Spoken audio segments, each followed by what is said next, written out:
If you want to know the difference in people's lives, it all comes down to what are the things that are must for you versus shoulds. So let me tell you this. We said to have an extraordinary life, you got to have an extraordinary psychology, right? Extraordinary psychology means you got to live in an extraordinary state. To be in an extraordinary state, you got to condition your nervous system, your body, your physiology and focus to be at their best. Do you agree with this? Yes or no? Then to do that, though, you can do that. Why doesn't everybody? Not because you can't. We all have the ability. It's because of our standards. I remember a time early in my career, I was about 24, and I went to do a seminar in Boston. And in those days, a big seminar for me was like 125 people. And it was a 3-day seminar, and we worked around the clock, and people made such extraordinary changes in their life. And at the end of it, I was feeling so fulfilled. I was thinking, my God, I'm 24, maybe 25 at the time, and I am so happy because I have found my mission in life. I'm doing what I love. It's making a difference in people's lives. This is extraordinary. So we finished about midnight on the Sunday night. And around midnight, I'm still wound up, so I don't feel like going to bed. So I decided, okay, let me take a walk here, and I decided to go through Copley Square. If you've been through Copley Square, it's a pretty neat place. Because in Copley Square, you can look up and you can see buildings that were here before we were known as the United States, and beside them you see skyscrapers that are new. It's a pretty cool place. So I'm walking around midnight on Sunday night. There's nobody in Copley Square midnight on Sunday night. And I'm walking along, and I see this guy in the distance, and he's kind of stumbling back and forth between the gutter and the sidewalk. He's got a long trench coat on, his head's down like this. He's holding a brown bag, and I can start to smell him even before I get there, and I'm thinking, this guy is obviously drunk. And as I started to get closer, I thought, I bet he's going to beg me for some money. And sure enough, whatever you focus on life tends to happen, doesn't it? So sure enough, he gets real close to me, and I thought all of a sudden he wasn't going to do it, and all of a sudden he popped his head up. It was really weird. He went, Mister! He had this really bizarre looking sounding voice. He went, Mister, could you loan me a quarter? And I thought, do I want to reward this behavior? And then I thought, I don't want him to suffer. Do you have this dilemma sometimes? Like, I'm not here to judge. So years ago, I finally decided I always just give. Even if the person's pulling a scam, that's for them to deal with. If I have the ability, then I give. And so I thought, but could I teach him something? So I asked him a question back. I said, is that all you want is a quarter? So he goes, yeah, just one quarter. One quarter changed my whole life. One quarter. I said, really? He said, yeah, one quarter. So I reached in my pocket, and I pulled out my money clip. And in those days, I was very young, just starting to succeed. And my original mentor was a man named Jim Rohn. I don't know, how many have heard of Jim Rohn? Anybody? Yeah, he's a great guy. And Jim told me, he said, Tony, look, you've come from a poor background. You got a poor psychology. You got to change it. He said, you don't have any money, so pretend you do. He said, start training your brain, condition it. He said, go save all your money, get $300 bills, and put them on the outside of your money clip, even though you only have $5 in between them. So every time you put it out, you'll see that, you'll feel inspired, you'll feel better. He said, you'll feel better, you'll do better. So I was like, okay. So I did. So I pulled my money clip, and sure enough, I got $300 bills in. I made sure he saw the bills. So I'm tearing through that, right? Looking in between there, see if I can find some change. But I made sure he saw it.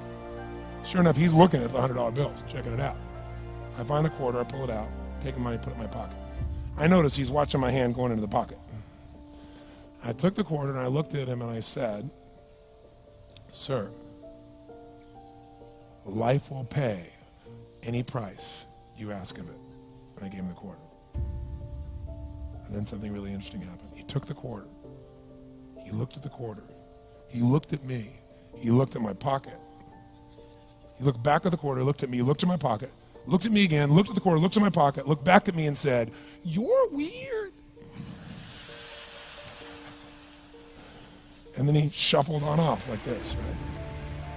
And I thought to myself, wow, what's the difference between him and me?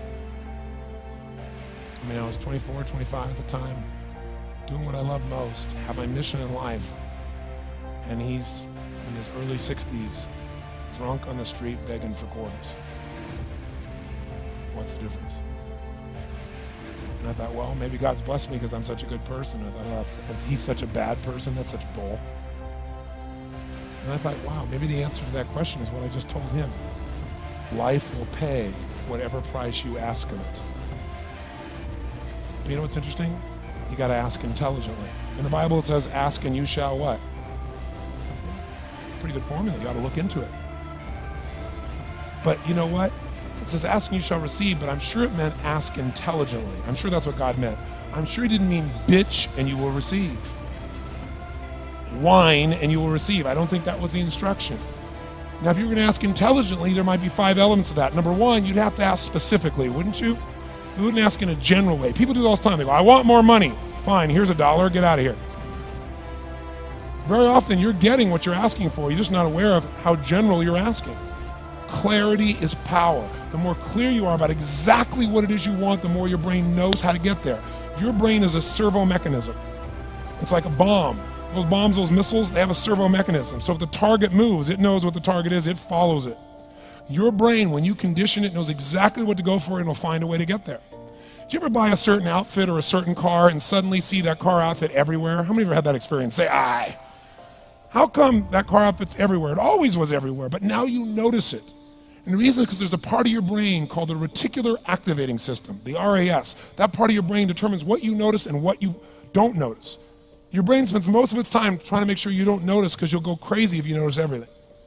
But when you decide what's most important to you, your brain goes after it.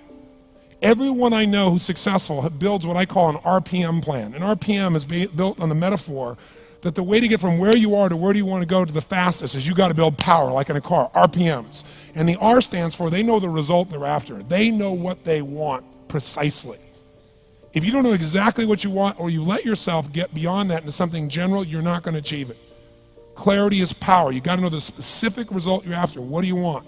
If you can't answer that question right now in your personal life, in your body, in your relationships, in your finances, in your spirituality, then you're not going to be as fulfilled as you want to be. Today, we're going to have you answer one of those questions at least.